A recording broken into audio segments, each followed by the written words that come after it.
Good evening. My name is Taiwo. If you're just new in my channel, my name is Taiwo. I'm into women's health and wellness. I'm a scrub nurse, theatre practitioner, and I share information that can help women to live, a healthy life, a happy life. Because I'm a mom as well, so I just have passion around helping women. So I'm just shedding more light on the topic I spoke about on my live yesterday, and it's about mothers, and parents generally teaching your children this vital information while they're young.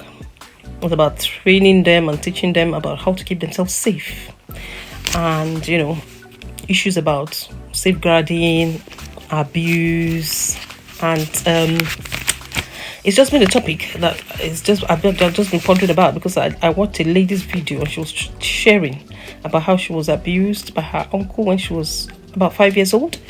And I've been hearing cases like this, and when I hear them, it just grips my heart. How vulnerable children can be, and what dangers they get into. So there are different types of abuse. Like we know, there's emotional abuse, there's neglect, there's physical abuse, that's hitting the child for no reason and hitting the child too hard, and there's sexual abuse. And emphasizing on sexual abuse in this case. Well, we all know about physical abuse, emotional abuse, when you speak to children anyhow and just make them feel like they're no good. Neglect is when you don't look after them, but I'm talking more about sexual abuse in this case, because it's an issue that's just been a big problem, and it's just been so rampant. And the signs to watch out for when you feel your child is abused and you're worried. Maybe your child has been going to the minder, or you see a child has been going to the minder and they're beginning to express certain changes in their lives, like they begin to fear a particular person. Those are the indicators to look out for. Maybe a family member, they begin to fear them, or if you want to take them to the minder, they begin to show signs of fear. If they begin to show seductive behaviors, those are the signs to look for. Inappropriate, interests or talking, or knowledge of sexual acts, things that you're not expecting a child of that age to know about. And also there's some medical indications as well, so that such as bruising of the thighs, frequent urinary tract infections. Those are the things to look out for. If they're always having bleeding in the rectal area, and of course pregnancy, that's the ultimate one. I live in the UK, and in the UK, a child 13 and below is not up to the age of consent. So anyone who has sexual intercourse with a child of 13, that's classed as a rape. Okay. So if you have any concerns, or if you see a child comes to you to speak to you about any kind of abuse, or if they come to complain to you, there are signs to look out for. But as a mother, the most important thing is to educate your child as early as possible, but in subtle manner. You can't just tell them, about sex like that, because they're still very young. There are some things that you cannot tell a child directly like that. But at least teach them boundaries. Teach them that they shouldn't allow people to touch them inappropriately, and they should keep boundaries, for men, older men. If someone is trying to take them away or lure them away, strangers, they should keep away from strangers. They should stay with their parents and people they know that they trust. They shouldn't chat online with strangers, things like that. Beginning to tell them that there are dangers in this world, and people can mess about with them, with their bodies, if they let themselves go, or if they're careless and they go with people who they do not know. And even people that they know, they need to keep their boundaries. There are inappropriate touches they have to prevent, like touching private areas. You let them know that it's inappropriate for an adult or anyone to touch their private area, maybe female or male. Let them know that early in life, so that they begin to, have that consciousness that they shouldn't be touched anyhow. They should keep boundaries. And as a mom, just teach them these things and try to keep your boundary. Don't touch them anyhow. Don't encourage that kind of thing.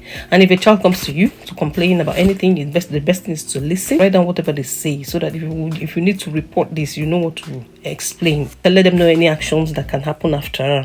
And then always respond to them in a positive manner. Like you tell them that I'll do my best to help you. I believe this is very important, I will be here. Don't be afraid. Don't promise them too much, but let them know that you're going to help them. Let them know that you're going to take this further. Let them know, so that they will be expecting what will happen next. So let the child talk as much as they like or as little as they like. Don't lead them on. Don't suggest anything to them, and then refer them to the appropriate services.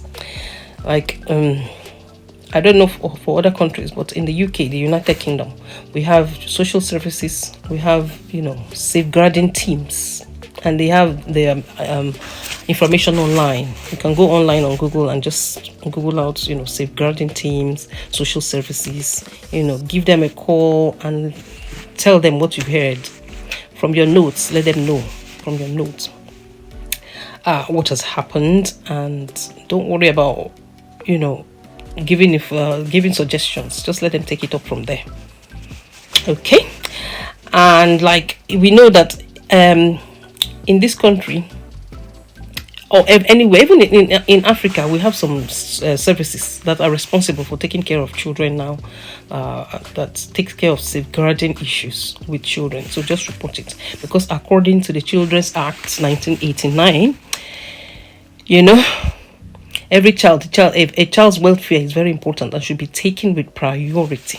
It should be taken as a paramount, subject. It shouldn't be neglected. Every child has a right to be safe in our community.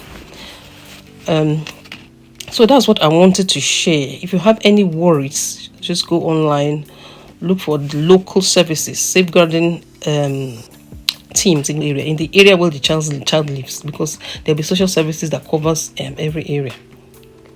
So the one that is local to where the child is, that's the one you can report the issue to, and you can find it on the internet. If you're maybe a healthcare worker, it's a bit easier, because we have all this on the internet. We have the services on the internet. We know where to go. We have the numbers. So it's a good thing. It'll be a good way to help the child if you're a healthcare worker. I hope I've been able to share a bit of information here. Instead of being anxious and worrying about your child, teach them. Let them know what is right. Teach them good morals to keep safe online, because as they're growing up, they want to be they like to do research and investigate things. So they go online and they see their friends doing things, they want to do it. They want to go online and chat, go on YouTube, watch what they're doing. This will save you anxiety and worry about your child. Teach them what is right from what is wrong. Don't chat to strangers. Don't look at inappropriate pictures. Don't let anyone show you inappropriate pictures. Thank you for watching. Remember to subscribe, like, and comment. I'd like to hear from you. Thank you. Bye.